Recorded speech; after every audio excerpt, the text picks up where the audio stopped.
What did excuse me, no, no, out of the courtroom, out of the courtroom now. So I'm going to sentence him to 80 years in the prison, give him credit for any time served. There is a $0 fine. Already. I know all the industry rappers already. I'm not saying it like that. I got to promote myself. I got to do videos. People want to make music with me. I got to go to the producers out in there. I do make music with, and I have a very big following, and I feel like that is the reason I get harassed, honestly. And I've tried to. Who's harassing you? His father wasn't a good parent to him. Child Protective Services was not good. I don't know why Child Protective Services would place children back with a father who put the children's mother in the hospital. Is your client in the office with you, Mr. Stevenson? I'm turning my phone so you can see right now. All right, thank you. He's here. Okay. The only thing that I would like to urge, my motion is similar to previous motions. The parts okay, we need to go on the record, Mr. Stevenson. I'm sorry, when the court's ready. Okay. All right, the court is calling 2021 CR 1804 and 2021 CR 1805, State of Texas versus Alexis Morganfield. Can I have parties announced for the record for the state? Caitlin Wilkes for the state. For the defense? Ben Stevenson for the defendant. And are you Alexis Morganfield? I'm right here, ma'am. Yes, ma'am. We're proceeding by video because of the pandemic. Any objection from the state? No, ma'am. Any objection from the state? Oh, Your Honor, sorry. No problem. Any objection from the defense? None from my client or myself, Your Honor. Thank you. All right, defense has filed a motion entitled defendants, and each of these cause numbers entitled defendants' fourth motion to modify special conditions of bond. State, have you had a chance to review those motions? We have, Your Honor, and we're ready to proceed at this time. All right, state, are you in agreement with the defense's motion? Yes, with some caveats, and here's the deal. We'd like documentation up front of exactly where and who and how long he will be traveling. I understand that that may not be possible, and at that point, we would be opposed to that motion. Okay, so you're requesting that the defendant provide documentation of locations, is that correct? Locations and I guess duration of time, and like that it's legit. Like I don't want him just like, you know, walking around Los Angeles saying, oh, let me find the studio. You know, it needs to like be planned in advance. Defense? Your Honor, I've had a lot of birthdays, and sometimes I have ideas of things that are slightly outmoded. When I understood my client was a music performer, my understanding, I fitted in with my own mental framework that musicians have concerts or musicians have gigs at venues and things like that. What I now understand from talking with my client a little bit further is that the way that he performs, the way that he makes money is by producing videos and then drops those videos on the internet, and then people view them on the internet, and if enough people view them, he gets paid. So that's apparently the way that it works nowadays. It's brave new world out there. Features, and also if other artists collaborate with him, and then he ends up featuring on their videos, then he also makes money. A lot of that is spontaneous, but the motion is very similar to the prior ones. I wanted to direct the court's attention to paragraphs 4 and 5. Both motions are largely the same. Number 4, simply that my client has been on monitor for in excess of 9 months while we have continued to work through a handful of complicated cases. Again, he has been on monitor for longer than his mother carried him.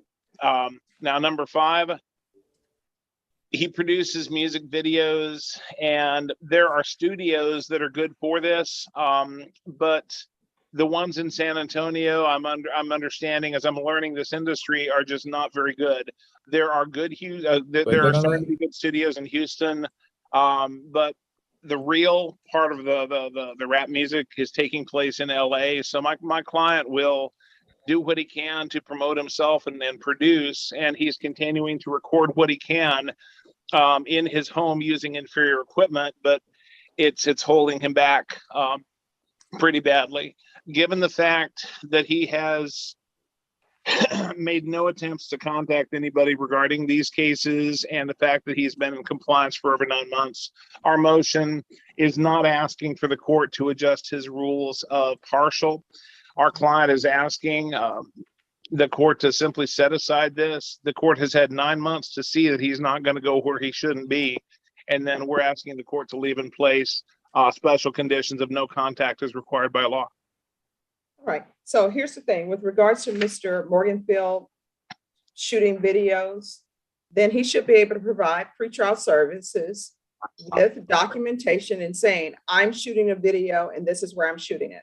Regardless of how times have changed from when you did, well, not when you did it, but when other people did it and what's being done now, I do know for a fact that if you're going to shoot a video on 300 De La Rosa, you know the date when you're shooting a video. Nobody's saying, hey, you know what? I have nothing to do today. Let's shoot a video on 300 De La Rosa today at 11:06, Your Honor, a.m. it's a little bit different than that. May I clarify briefly? Sure. May I try? Of course. Once a client, or excuse me, once an artist is signed to a major record label, then they know where they're shooting and it's big things, and then they pull in the smaller players from wherever they can. It's like my client is an extra trying to land a role as a movie star, but in order to get that role, you've got to play as many times as you can as an extra. I had a coworker once who was an extra, and that's how I know how that works. That's kind of what he does until he gets discovered and gets signed. He's got to do spontaneous things, and he's already been trying to do this while on the partial, and it just hasn't worked. So let me ask you this, Mr. Stevenson. Are you telling this court that somebody will call him right now and say, we need you in California at 12 p.m. and somebody's going to send a private plane for him, and so he's going to bypass and not be able to tell pretrial services, I just got a call today that I need to be in California? Okay. Because if nobody's sending a private plane for him, that means he's flying commercial. That means that somebody had to send him something, because I don't think it would be good business on his part for somebody to tell him, hey, we got this video that we want to shoot with you in California. Nope, we don't know what we're paying you. You're probably not going to get paid, but we do have a plane ticket for you. Your Honor, my client, I am hesitant just because I'm very cautious.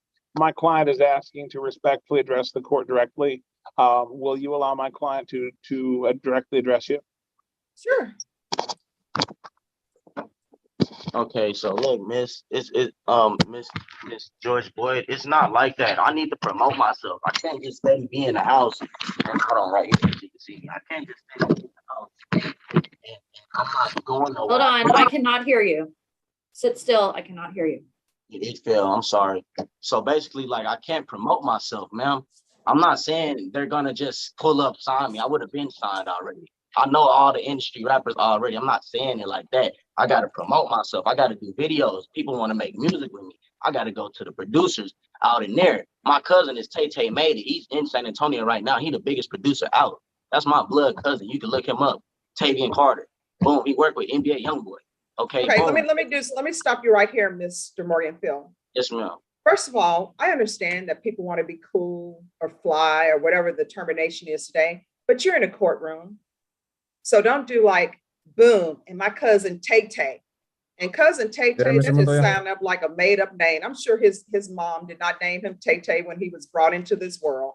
I'm sure that may be his professional name. So could we use people's real names today? And could we talk in complete sentences? That means there needs to be a noun, a verb, and a period, and it has to be a complete thought. Yes, ma'am. Okay, yes, ma'am. So far as like, I'm like basically like, okay. Let's try speaking without using the word like. Yes, ma'am. I'm an influencer, ma'am. Literally, I can't promote myself at home. They don't want to see me steady be at home. I can't like basically work with other people, miss, if I can't go nowhere. I don't want no one, I don't want no one just knowing where I stay at. I can't go nowhere. It's a dangerous world, miss. You know, type going to San Antonio, people targeting me. I don't know who know me or who want to be after me. I went somewhere one time, dude talking about, hey, bro, I know who you are before I got on house arrest. And he talking about, I said, you don't know who I am, but I ignored it in the story. He talking about, yeah, I do. He said, bro, you look quality. I had some people in Sunrise, bro, they trying to get at you. I'm what? He said, but yeah. He said, Well, but yeah. here's the thing. Number one, Brenda can't understand the words you're saying, neither can I. But the fact is, you say you're an influencer and you want people to know you. So there you go. People know you. This is what the court is doing. In each of these cases, if you have, as I said before, proof or documentation where you're going to be, and the court will do that, period. It So can't if you work like want to that. film, if you want to film at the HEB on Florida Street at 12 p.m., guess what you do? You call pretrial services and say, I'm filming at the HEB on Florida Street tomorrow. I am not allowing you to just willy-nilly, and that's the language I use, just randomly wake up at, I don't know what time you wake up in the morning, waking up at 2 a.m. like, I'm going to go out and film a video in a car. So I've made my ruling. Ms. Ferguson, I need a 30-day reset.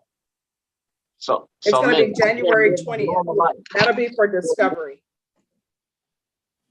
So we'll be back on January 20th for discovery, Mr. Stevenson. Do you think, Ms. Wilkes and Mr. Stevenson, that'll give you enough time? I will send a reminder email out to the detective right now, just to make sure that that's in the forefront of their mind. And so it should be enough time. All right. Thank you so much, Mr. Stevenson. I appreciate you.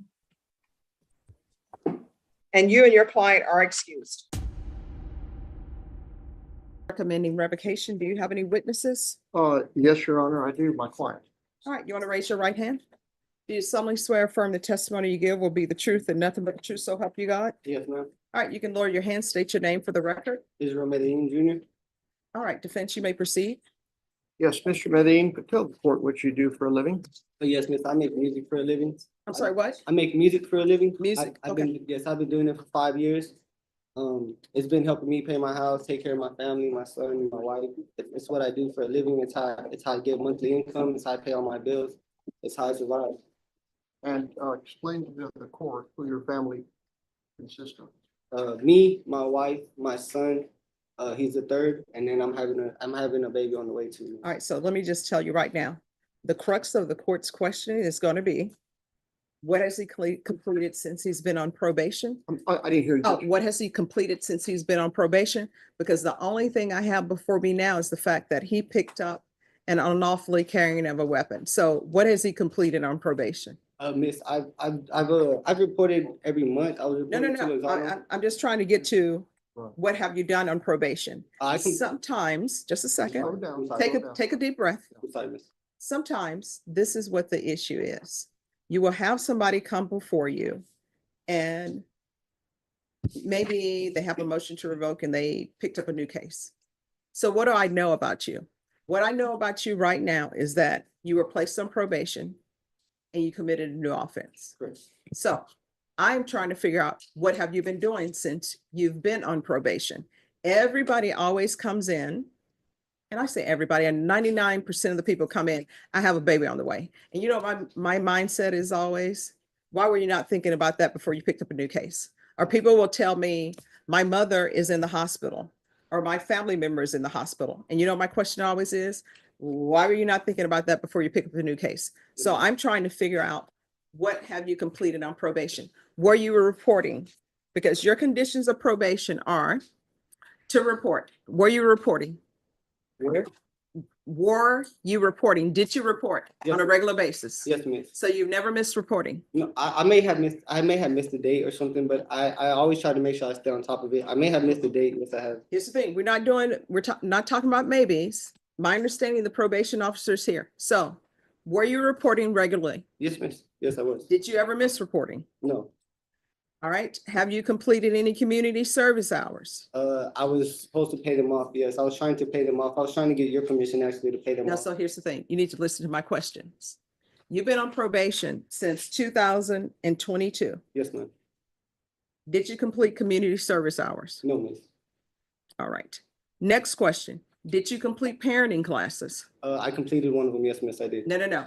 Did you successfully complete your parenting Yes, classes? yes, So what I mean by that is all the classes, if parenting classes were 10 classes, right? yes, I took them all. Miss. Did you get the certificate? Yes, miss, I did. All right. The next question. Did you participate in field visits? What is that, miss? Oh, probation comes out to your house to check on you to see that you're doing well. Yes, miss, I know, they have my address.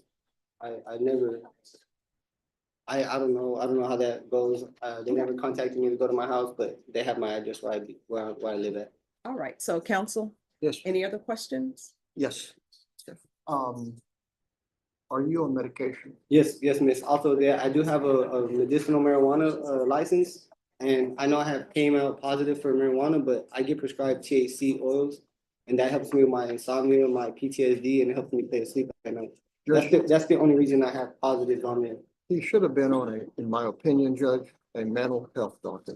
He has serious PTSD and anxiety, and Well, he needs cognitive thinking. It was recommended on this particular case, Judge.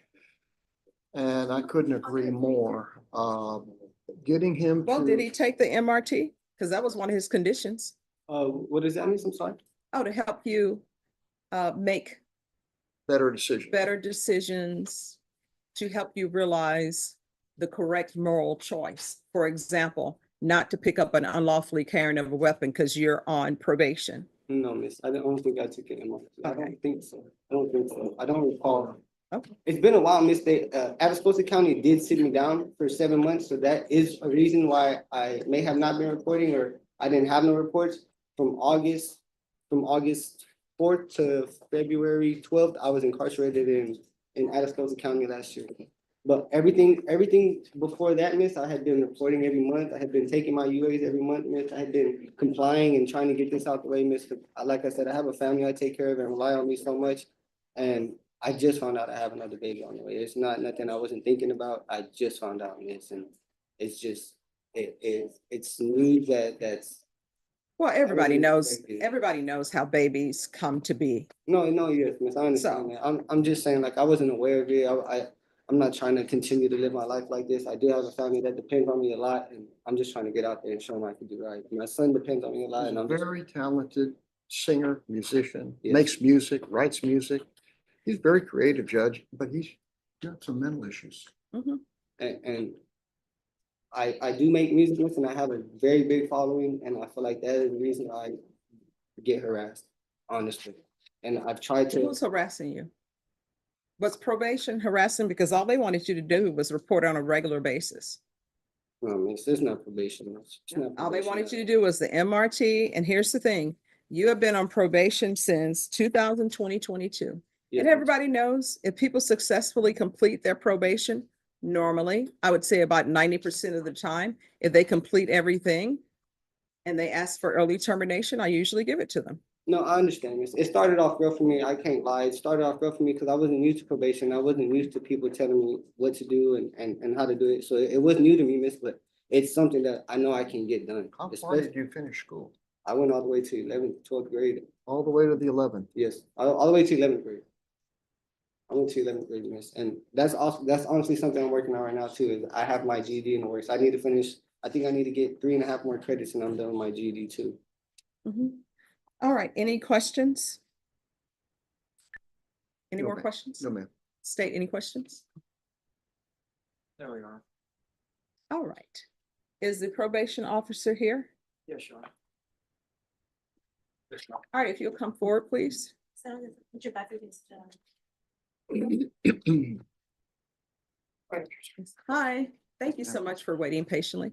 Could you raise your right hand for me, please? Do you solemnly swear or affirm the testimony you give will be the truth and nothing but the truth, so help you God? I do. All right, you can lower your hand, state your name for the record. Moses Lozano? All right. And so I know that you have been here since this morning. So I wanted to make sure that if either party wanted to call you as a witness, that they would have a chance to call you as a witness. All right, and I know you were being brought because this was supposed to be a contested hearing, but he's decided to enter a plea of truth. So does anyone have any questions for the witness? I do, Judge. May it please the court, sir. Thank you for staying. Saw you here at 9 o'clock this morning and you've been here all day. Sure. I saw a notation that I think you wrote as far as a recommendation to the court. Would you explain on the record what's available that you think that he could use and needs regarding cognitive reasoning and thinking? Well, we recommended ISF. Cognitive. And why did you recommend it? That's what you usually do with probationers that tend to need more guidance mentally and in general. Okay, Putting and their for the record, responsibilities. what is ISF? ISF is a program run by the state that probationers go to. They stay there for 90 to 120 days and receive the treatment they need, whether it's mental health, drug abuse, or they'll touch on it. Sure. But for him, it'll be cognitive, so it's more mental than drug abuse. But can he also get drug abuse assistance there? No, Or is it just the mental? primary would be Mental. And you believe that is something that he would benefit from? yes, And you did recommend that, correct? yes. Thank you. That's all I have, Judge. Any questions? Yes, Judge. I see that your recommendation, sir, was this ISF program. And you obviously are the one that filed the motion to revoke, is that correct? Yes. And what would cause you to actually recommend revocation for an individual? A probationer who consistently report and get arrested numerous times.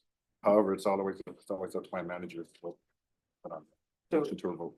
So really, it's up to the manager of y'all's facility, of you, to what that recommendation is that correct? Yes. Okay, because in this particular motion to revoke, there's two number ones, that means that he was arrested on two different occasions, or at least one occasion, the unauthorized use of vehicle and also the unlawful carrying of a weapon, is that correct? Yes. And then there's also an allegation on here that he did not plead true to, which was the evading arrest in Hondo County or Medina County, is that correct? Yes. Okay, so that's at least two run-ins with the law where he was possibly arrested on new charges, or at least alleged new charges, is that correct? Yes. And just by you testifying now, is that if he's arrested for additional charges, that may be a reason that you would recommend revocation of an individual, is that correct? Yes. No further questions, Your Honor. That's it. All right. Thank you, sir. So I just have one question. So was he reporting on a regular basis or no? Your Honor, he failed to report in July 2024. After I found out he was released from jail on 06/28/24.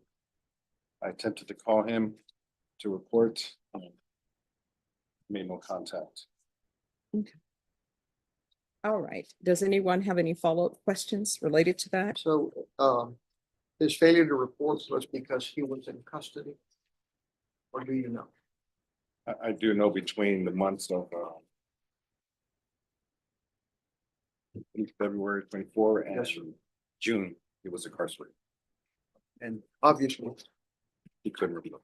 he could not report when he was incarcerated, correct? Correct. Thank you. That's all, Judge.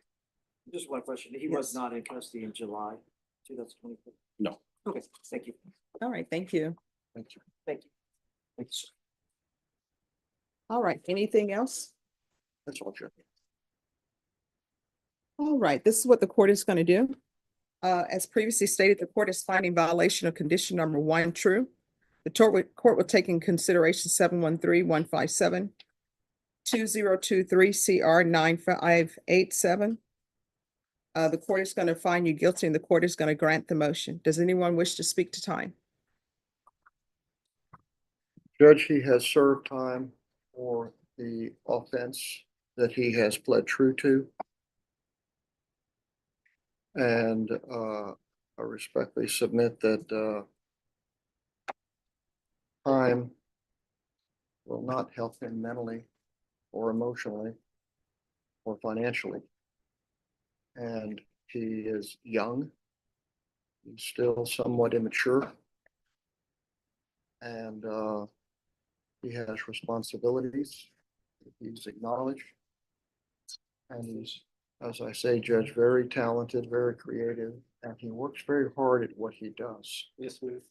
But he makes no excuses for not being able to walk and talk and chew gum consistently. And that's his downfall, Judge. Yes, His inconsistency. All right, so state what amount of time are you requesting? Please requesting 5 years, Your Honor. All right, defense, what are you requesting? Judge, we're requesting that he be admitted to probation. All right, so I'm not going to admit him to probation. So the state is asking for 5 years. What would you request? Judge, we would request the minimum, of course. All right. The court will sentence you to 4 years in the prison, give you credit for any time served. And the court will request the therapeutic community. The therapeutic community does not increase the time that you're in custody, but it will help you with any mental health issues or other issues you may have. Will you retain jurisdiction, Judge? Yes. Thank you. All right. Did you review the trial court certification of defendant's rights to appeal with your attorney? Did you understand it and sign it? All right, but you have a limited right to appeal. That right to appeal is as it relates to the allegations in the motion, not the fact that you were on deferred adjudication. Because this is a felony conviction, you're not allowed to own or possess any weapon. It's understanding from the deputy that a verdict has been reached in this case. This is what I'm going to tell all the parties who are present in this courtroom. There's not to be any outbursts. If there's an outburst, what's going to end up happening is a deputy is going to tap you on the shoulder. There's no need to get into a conversation with the deputy. That tap on the shoulder is meaning that you are to leave this courtroom and you will only be allowed back in this courtroom if you're going to be a witness. Does everyone understand? Yes. Is there anyone who cannot do that? So both parties, for the state and the defense, if you need to talk to members who are currently in court that are either with the state or defense, you may do so now. Otherwise, I'm going to bring the jury in. Everyone knows to be on their best behavior, Your Honor. All right, let's bring the jurors in. All right, for the jury. All right, ladies and gentlemen, it's my understanding that you've reached a verdict in this case. Is that correct? And is that verdict unanimous? All right, if you will give the verdict form to Deputy Laura, please. All right, if the defendant could please stand. We, the jury, find the defendant, Tamar McIntyre, not guilty of the offense of capital murder. What did I, excuse me, no. No, out of the courtroom, out of the courtroom now. All right, ladies and gentlemen, you don't ignore that. Sometimes, as you can tell, people are invested, correct? So it says, we, the jury, find the defendant, Tamar McIntyre, not guilty of the offense of capital murder as charged in the indictment. We, the jury, find the defendant, Tamar McIntyre, guilty of the lesser included offense of murder. Does anyone wish to have the jury polled? Yes, Your Honor. All right, ladies and gentlemen, and do you want them polled as to both counts? As to the count of conviction. All right, you may be seated. Ladies and gentlemen, I'm going to ask you if, in count 2, the guilty verdict for murder, if that is your verdict. If that is your verdict, I'm going to need you to respond yes. Does everyone understand? So we'll start on this end and work our way down. Is this your verdict? Is this your verdict? Is this your verdict? Yeah. Is this your verdict? Yeah. Is this your verdict? Is this your verdict? Oh, yes.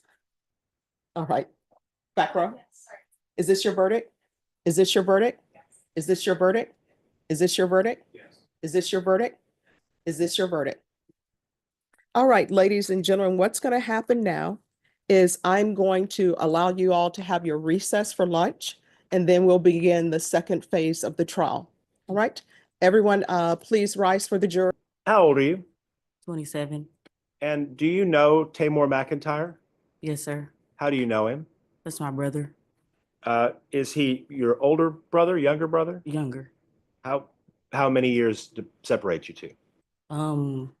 1.5 to 2 years. It depends on when our birthday falls. Okay. I want to ask you a little bit about your childhood and Tamor's. Could you tell us a little bit about your early childhood? Um, we were taken from our mom by CPS, and we had to live in foster homes and bounced around a lot. How old were you when you were taken from your mother? I believe I was 5. 5. So Tamor would have been how old? Um, well, I believe that Tamar was 5 and I was about 7. Okay, gotcha. Before that, um, did both your parents live in the house? Yes, sir. Okay. Did that stop at some point? You said just you were taken from your mom. Yes, my dad was incarcerated for domestic violence against my mom. Okay. Do you know anything about that incident? Do you remember it? I remember seeing my mom after, like injured. Tell us about that. Tell us about it. I just remember seeing our mom afterwards. She was injured really bad after she was hospitalized. Just stuff like that. Was Tamor around for that? Yes, sir. Uh, and you said your father was incarcerated. Do you know if he went to prison for it? Yes. Okay. And so after he went to prison, did you all stay with your mother for some period of time, or did CPS get involved immediately? For some time, maybe a couple of years, 1 or 2 years or something like that. Just living with your mama? Yes, sir. What was that like? We um we moved around a lot, kind of. I think she was trying to find stability, but didn't have a lot of help. Okay. So you mentioned that eventually Child Protective Services got involved. Yes, sir. Can you tell us more about that? What happened there? Um, One day they came and they took us from our mom, and we fought with them and cried. And um, sorry. Um, then they put us in a orphanage. Okay. And you said that this was a couple years after your dad was locked up. You can proceed. If you need a moment, that's okay. Thank you.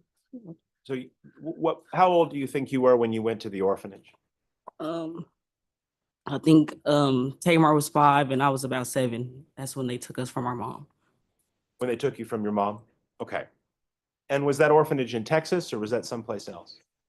It was in Las Vegas, Nevada. Do you remember the name of the orphanage? Child Haven. Child Haven? Yes, sir. And describe to the jury what Child Haven was like. Um, it was it was buildings, like different buildings in a property that was gated, and like the different buildings hold different kids of different ages. So me and Tamar were separated at that place for some time, and we were allowed to get visitation with each other, but we couldn't leave there. We went to school there, we ate there, bathed there, and sleep there. And sometimes we get visits. I think we got a visit one time. Kind of sounds like a jail. Is that fair or is it not like that at all? Yeah, it was. It's like a jail. Um, how long were you there? Um, as a kid, I didn't understand time, so it felt like a year, but it might have been like 6 months or something like that, close to a year. You're not really sure, but No, I'm not that's what sure. it felt like, I guess. Yeah, it felt like a year. Um, what happened to get you out of the orphanage? Um, they placed us in a foster home. They found a foster home for us Where was that? in Las Vegas, Nevada, in a neighborhood, low income neighborhood. And you and Tamor were placed together in the same home? Yes, sir. Can you tell us a little bit about what it was like living in the foster home? Um, we weren't happy, so um, it was sad. We just wanted to go home. Did you have any contact with your parents? No, Did you know what had happened to your parents? no, it was times we didn't even know if our mom was still living. How long were you living with that foster? Was it a family or was it a single person? Do you know? It was I believe she was married and eventually her husband passed away. But it was a married woman. And what was daily life like with her? Um, if it was during the year, then we go to school and we come back after school. If no extracurricular activities, and if it wasn't during the year, then we have to be in her home at all times, not allowed to ever leave. You couldn't leave her property? No, Tamor too, or just you? neither one of us, Tamer either. What happened if you tried to argue with her about that? She didn't allow it, and we were young, so we didn't, we just did. Do you feel like you were provided for there? Um, Provided for because we ate every day and had a place to stay. So yeah, What about your emotional needs? no, not at all. How long were you with this woman and her husband before he died? Um, I believe that we were with her for up to 2 years at the most at one point, and then we got transferred somewhere else and sent back to her again. So over the years, we were with her 2 times at the length of time that we were in foster care. So you were transferred from her care to another foster home or transferred back to the orphanage, or how'd that happen? We were transferred to our grandfather family. Okay, tell me about your grandfather. He's a retired veteran. Um, I don't know his age, but he took good care of us, and he's a good man. What's his name? Russell Hardy And where does he live? in Waco, Texas. Okay, and that's where you all went to stay after you left Las Vegas? Yes, sir. And Tamor came with you, I guess? Yes, sir. Tell us a little bit about what life was like living in Waco. We were allowed to be kids, and we were happy for the time span that we were out there. We were happier than we ever been as a kid in foster care or any of that stuff. How did Tamor take it living with your grandfather? He took it better. He started to get better grades and things like that. My grandpa was more involved in his school with his teachers and stuff like that. So eventually he did start to be better, do better and be happier, like a happier kid, and more um extracurricular activities and just be a kid. And about how long did this period of time last where you lived in Waco? Um maybe a year or so. What happened after that? They took us from our grandfather's care and sent us back to Las Vegas to Child Haven. When you say they, who was they? CPS. Child Protective Services? Yes. So you went back to Child Haven? Yes. Do you know why they sent you back to Child Haven from your grandpa's house? They never really explained it to us as kids. They just said that we would be coming back, so that it was just temporary. Did you come back? No. When you got to Child Haven, the second time, how long were you there for? Just one day. Okay, it was just one day. What happened after that? They sent us to the same foster home that we lived in before. The woman that you mentioned? Yes. Okay. What was it like when you went back to live with her? It was the same, but I feel like this time we were older and we knew it was wrong. Like What we was learned, wrong? like how she would treat us. Help me understand that more when you say how she would treat you. Um, Maybe like physically abuse us and mentally abuse us and accuse us of things we didn't do and couldn't have done, or like 24-hour surveillance for us like it doesn't matter. We couldn't watch TV, have a phone, or nothing like that. So are you saying that she hit you all? She did. Did she hit Tamor? She did. When you talk about mentally abusing you, I mean, you talked about not being able to leave. Is that what you mean, or do you mean something else? I mean, just overall, because we were young and we were kids, so it was like a weird feeling with her because we wanted her to love us, but she was always disappointed at us, and we would get accused for things that we didn't even do. So it was just like I feel like that was like mental abuse because it was like we just wanted to earn her love, like be really respectful to her and not do anything wrong, but we would still end up in trouble. What kind of things did she accuse you of doing or accuse Tamor of doing? Maybe, well, it was every kid in the house, but maybe like picking at carpet, like if normal wear and tear on the carpet, if it's older, like maybe we did it, we picked it out the ground, or maybe like we scratched a scratch on a wooden furniture that's older and wear and tear. It was things like that. You made it sound like it wasn't just you and the woman who took you in. Were there other people living in that house? It was another other kids, they were all siblings. So 3 other kids that were all siblings. Okay, were they her children or were they also adopted? They were not her children. They were in foster care. She ended up adopting them. Okay, and I'm sorry, I used that word adopted a little carelessly. Y'all weren't adopted, I take it? No, Okay, but she had adopted other children from the foster system. we met them the first time we lived with her. The second time that we came back, she had adopted them and changed their names and everything like that. I see. Okay.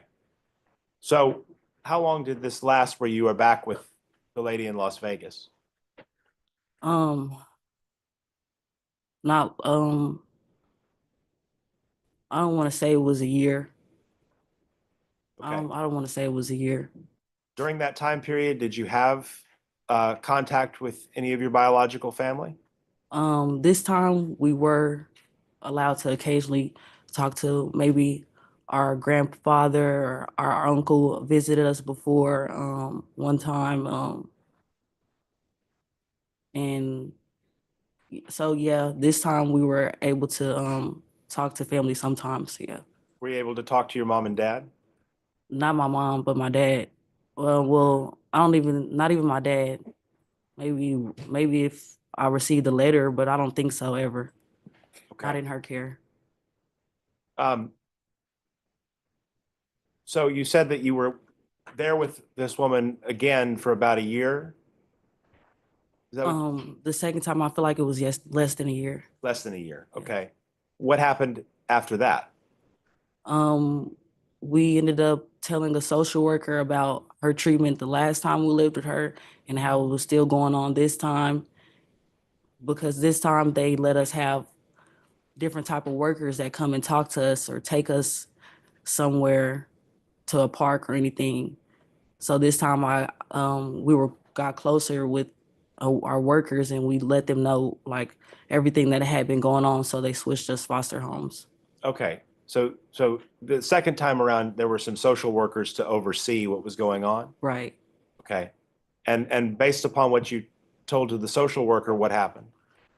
They removed us from her home, Where'd y'all go? a different foster home. Okay. Tell me about that foster home. It was better.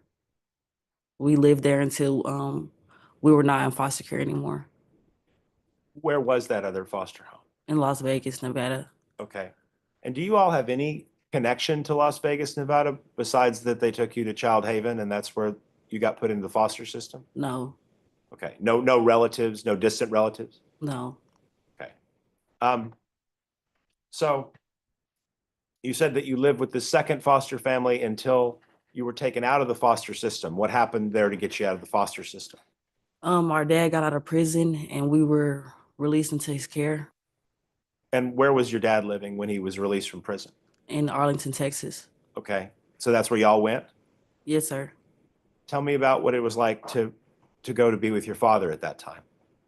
Um, at first it was supposed to be happy, but um, it was a lot of abuse and things going on. Okay. Abuse towards you, abuse towards Tamor. abuse towards both of us. Tell us about it. Um, about what he would do. Yes. Well, what do you call it? Maybe like his punishments were too big for like the thing. Like if we got bad grades, then we would be punished. Like he would. It started off by maybe the whoopings got worse and worser, and then now it's not a belt. Now it's a 2x4, and we get a certain number of hits, and and we get hit with it, and we have to lay there, and we can't get up. And it was times when Tamar was younger than me, so Tamar was younger than me, and he would cry, and just maybe they would think he was over dramatic, so they would tie him down to an ironing board, strap him down, like stuff like that. And you said that these were examples of over disciplining you both for things in the house. Maybe bad grades, maybe like yeah, just bad grades and stuff like that. We weren't bad kids to be doing any like going and doing anything we didn't have any business. We were too young, and we moved around a lot to know what's going on in our outside world. We were just learning. So it would be stuff like bad grades and stuff like Were there ever any signs that you were being hurt this way or things that other people would notice? yes, Give me some examples. bruises, busted lips, noses. It like people have witnessed before. Did any of these things ever come to the attention of your teachers or other adults outside your house? Tamar's teacher noticed. Okay. What happened when she noticed? Um, I wasn't there the exact moment. A certain teacher took a like maybe noticed Tamar and built a relationship with him. And one day he had some type of bruising or something on his face. I don't know what it was. I don't know if it was a black eye or what, but the teacher ended up asking him, and he ended up being honest with her, and the school intervened, and they called our dad and our stepmom. Our stepmom came to the school, and they ended up talking to us saying that we can't have any contact with our dad, and they just released us to her the same day. Okay. But she was living in the same house as your dad or no? Yes. Yes, she was? Yes. Okay. So what happened after that? Um, After that, then we went home with her, and they told Tamar we got in trouble, and they told Tamar that he had to say that he was lying. Okay. Your dad and your stepmother pressured him to say he was making it up? Yes. Okay. So did CPS ever get back involved as a result of that, to your No. knowledge? How long did all this go on, living with your dad? Until I was about 16, 17. By the time I was like 16 years old, then me and Tamar started to think about we didn't want to live with him anymore, and we wanted our mom to live with our mom. Who was your And mom at this time? I don't know where she was. We just were upset that everybody took us away from her. And then we just thought that we knew that she wasn't perfect, but just to have like wake up one day and your kids be ripped from you, or your kid or us being ripped from our mom, I felt like that wasn't helping her or us. Well, we felt like that. So what did y'all do? We started to think about living with our mom, or just living somewhere else around the time I was 16. And then by the time I turned 17, then we decided to leave. So Tamar would have been how old around this time? 15, 16? 15. Okay. You said you decided to leave? Yes. Did you leave? Yes. Where'd you go? We went to Corpus Christi with our mom after some time. Initially, we first left and we stayed here and there. And then we left Arlington to go to Corpus Christi after maybe like a month. And that's where your mother was living? Yes. How long did you stay with your mom? I stayed not even one night. I came and I brought Tamar and then I left. Okay. So when you took Tamar down there, did you tell your dad you were taking him? No. All right. You were trying to get him out of the house? I felt like if I did not take Tamar and leave, then my dad would keep hitting us and he would get in trouble eventually. Somebody would notice, there would be nothing we could do about it, or he would hurt Tamar, or law enforcement would have to get involved and they would have no choice. And last time that happened to your dad, what happened to you all? We went to foster care. So do you know how long Tamar was in Corpus Christi with his mom? Um, I want to say a month, maybe. I don't, or a month, or it couldn't have been longer than 2 months. Where did he go from there? Back to Arlington, he stayed with a friend and their grandmother. Okay. How long was he staying with them? I'm not sure. Did you ever get to meet the grandmother? I don't think I never met her. I think I've been there, but she was elderly. I think I never met her. Okay. How was Tamar behaving around that time? Um, I mean, he was all right. How he was behaving, he liked to make music and stuff like that. So he wasn't having behavioral problems. Okay. Now, eventually, did something happen to that older lady that you mentioned that he was living with? She passed away. Okay. And what happened after that for Tamar? Um, then he went with other friends or like had to figure it out on his own after that. He bounced around a lot, didn't have a place to stay. What was your opinion of the kind of company he was keeping after he left that older lady's house? Um, I knew that if the circumstances were different, he probably wouldn't be around the same people. Okay, but as far as those people are concerned, I mean, you know that some of them were drug dealers, right? Right. Some of them were violent. Sustained. What sorts of things were the people he was hanging around with like, or what were they doing? I didn't hang around them. I didn't like them. They didn't like me. So I didn't I knew that I didn't like the way they treated him sometimes or like whatever was going on. How'd they And, treat him? Just not those aren't your friends. I could just boil down to you can just tell some people aren't really your friends or want better for you. Well, are you saying they took advantage of him, or are you saying that they were a bad influence, or how do you I mean? feel like so because he was only 15 years old and it's a bunch of grown people who are not who are just, So were these people older than Tamar? yes. Was it fair to say he was the youngest of that group of people? Yes. And were these the types of people he was hanging around when he got arrested in Fort Worth? Yes. Now, as far as the case in Fort Worth is concerned, are you a witness to any of the facts of that case? I mean, were you there for the case? I was in trial. You watched the trial? Yes. Okay.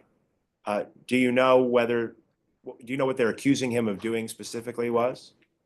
Um, they I know that he did not even have a weapon of any sorts, and he didn't harm anybody. And I know that he was 15 years old and pretty much, And you got to watch the trial unfold. yes. It's the court's understanding that you've reached a verdict. Is that correct? And is that verdict unanimous? All right, Deputy Laura.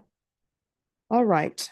It states that we unanimously find that the defendant, Tamar McIntyre, did not cause the death of Anthony Saldivar under the immediate influence of sudden passion arising from adequate cause.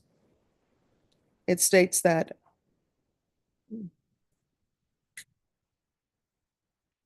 punishment to be assessed at 80 years in the prison, and there is no fine. Does anyone wish to have the jury polled? Not from the state, Your Honor. Yes, Your Honor. All right, ladies and gentlemen, I'm first going to start with your unanimous decision stating that there was no finding of sudden passion.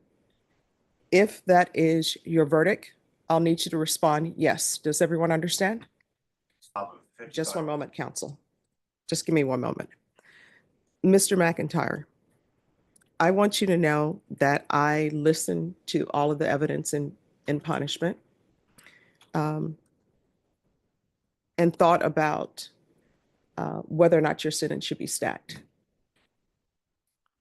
I don't know where your mom is, don't know where your father is.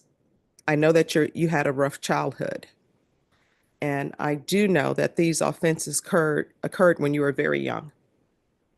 And I understand the state of the law, what people consider an adult. I listened to the testimony of the expert that was brought by defense counsel. You've already been sentenced to murder in the other county, and then you have a murder here. And the sentence for 55 years, that's a stiff sentence. This 80-year sentence is a stiff sentence. And these are cases where you have to serve half your time, and that's day for day time. And I recognize that. Hopefully you will grow, but based upon his age, based upon the number of years that he has received out of Tarrant County and the number of years that he's received here, based upon his history and the lack of any type of good parenting. From what I can tell, his mother wasn't a good parent to him. His father wasn't a good parent to him. Child Protective Services was not good. And if you believe the testimony, I don't know why Child Protective Services would place children back with a father who put the children's mother in the hospital. Is there something else that needs to be done with our society? Yes. Is more money need for Child Protective Services and their workers? Yes. And I do realize that while this is a lot of time, and I tell people all the time, any time that you do in custody is a lot of time. But by that same token, you're still alive.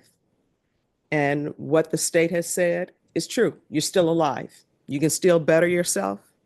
If you end up in prison for the rest of your life, you're still alive. You still can improve yourself. Your family can still visit you. But the complainant in this case is deceased. And you need to internalize that the complainant in this case is deceased and that his family is never going to see him again. So you're going to have to make changes.